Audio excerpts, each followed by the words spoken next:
So we're gonna pick the fruit from the coffee tree, and the fruit is called the coffee cherry. Okay. My hands are tiny.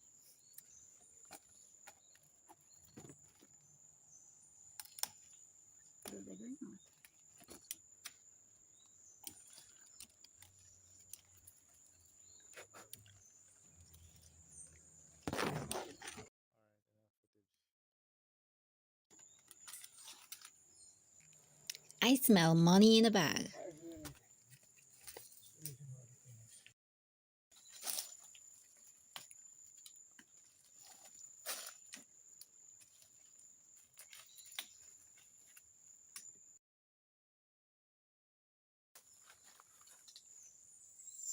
Damn.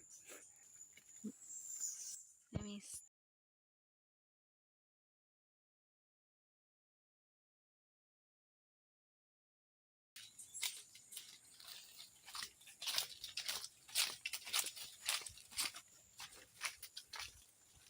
get it.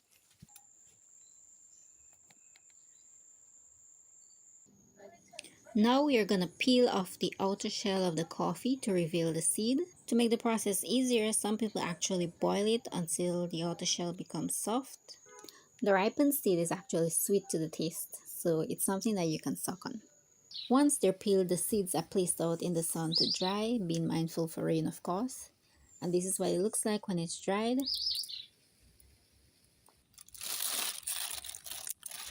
And this is what contains the coffee bean. So that hard inner shell has to be cracked open to reveal the coffee bean, and that is what is used to create the actual coffee powder. So yes, if you were unaware like I was, the coffee cherry actually has two layers that you have to get past in order to get to what you need. Our coffee seeds are now fully dried, so we are gonna proceed to cracking open the shells. And to make the work much easier, my husband is gonna pound the coffee seeds while it's inside this crocus bag, and he's using this thick plank of wood.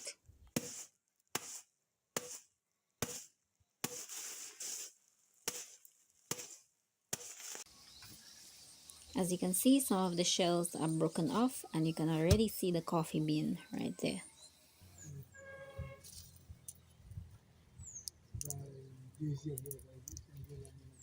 Oh, yeah, yeah, true.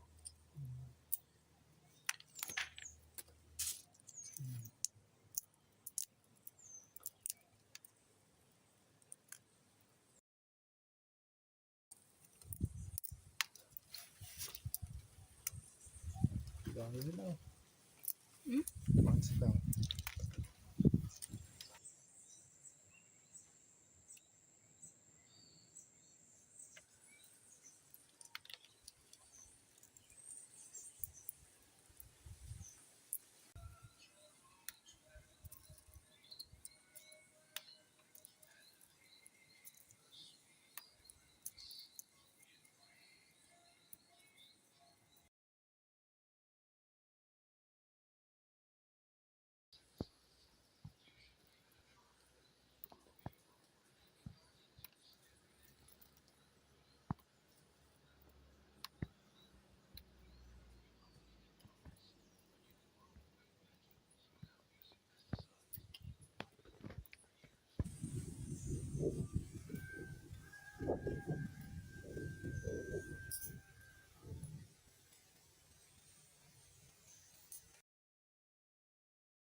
This is optional, but you can still put it out in the sun to dry once the bean has been peeled.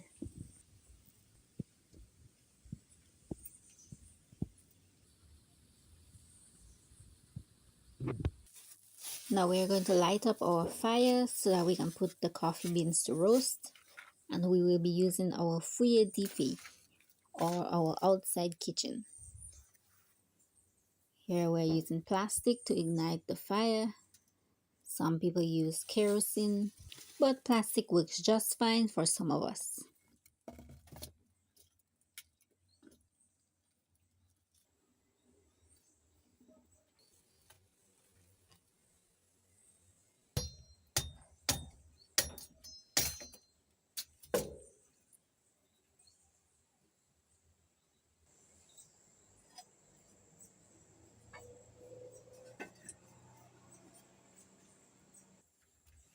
Now that our fire is up and blazing, we are gonna put the coffee beans into this large pan that was once used for frying. And we're putting just enough to cover the lower surface of the pan so that the coffee beans can be evenly roasted.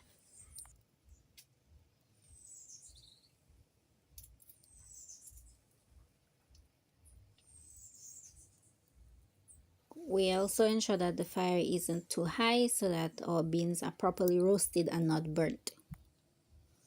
One thing, that smoke does burn your eyes, eh?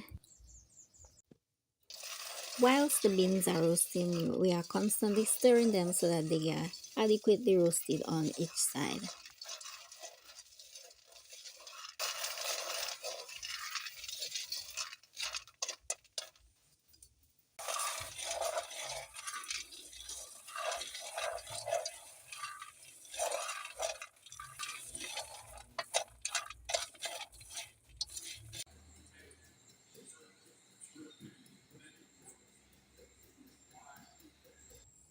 They're getting there, but we want them to be much darker than that.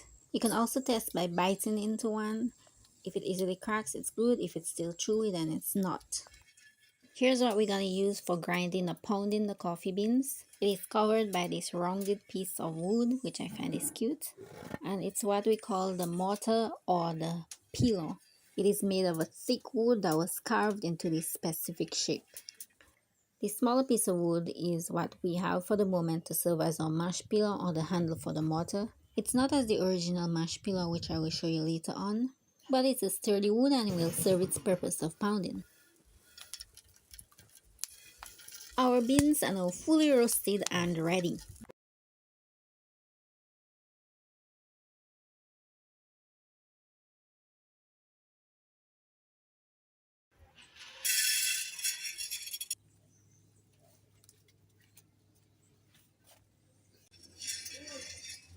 The first batch could have been roasted a bit more, but it's still pretty good.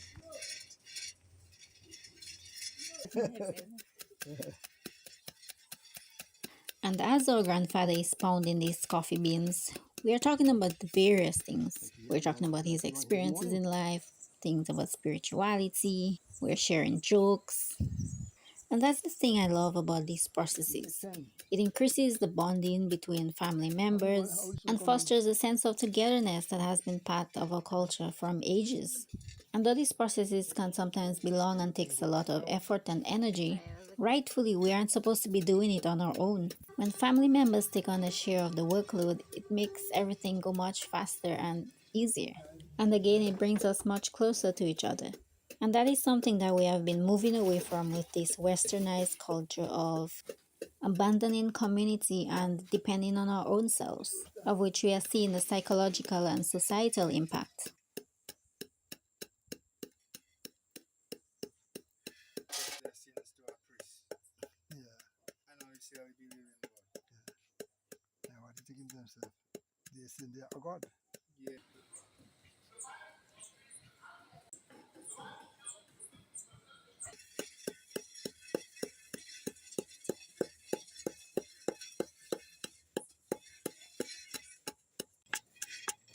Unlike my father, they did not give him money. And if he had given him the money, the prayer would take him, you know? And he was not lying. And it crushed, you know.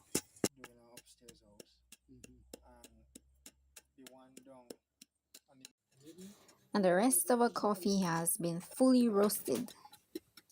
You want a bag, plastic thing inside there. So one of some of those bottles in the corner on, yeah, we put it up. Our first batch of coffee is finally done and we're putting it into this plastic container.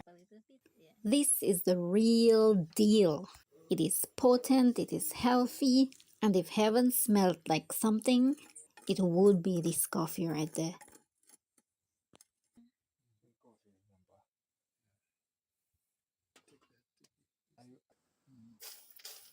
The other coffee got some dust or some fluff left from the roasting, so Gramps is blowing them out before he places them into the mortar.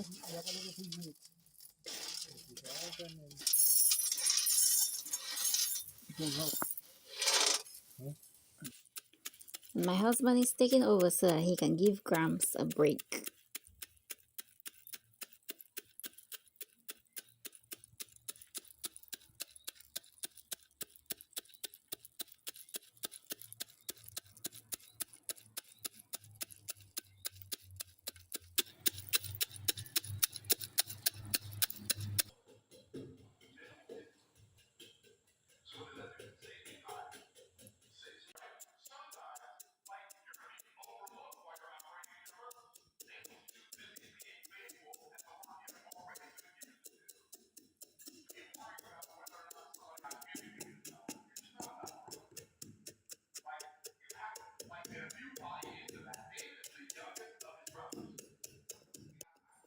I'm taking a try at the motor, getting my weekly bicep workout in.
In less than 15 minutes, Gramps had a mashed pillow carved out for us, and here you can see it. So nice, Marcus. Yeah, man. Best coffee. The wood is much bigger and sturdier than what we had, and it's getting the job done much quicker. It's still rough around the edges and he has to carve it out a bit more afterwards, but that is the original or the actual mash pillow. And here is what it looks like after it has been cleaned out, the bark has been carved, and it has been smoothed out. And our final batch of coffee is complete.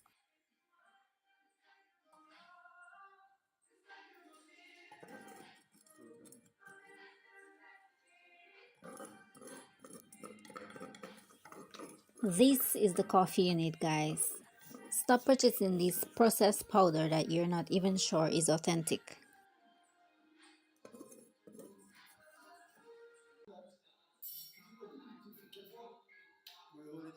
And we've been rewarded with a warm cup of heavenly delight. Thank you so much for watching till the end. Remember to like, subscribe, and leave a comment. I'd love to hear from you. Until next time.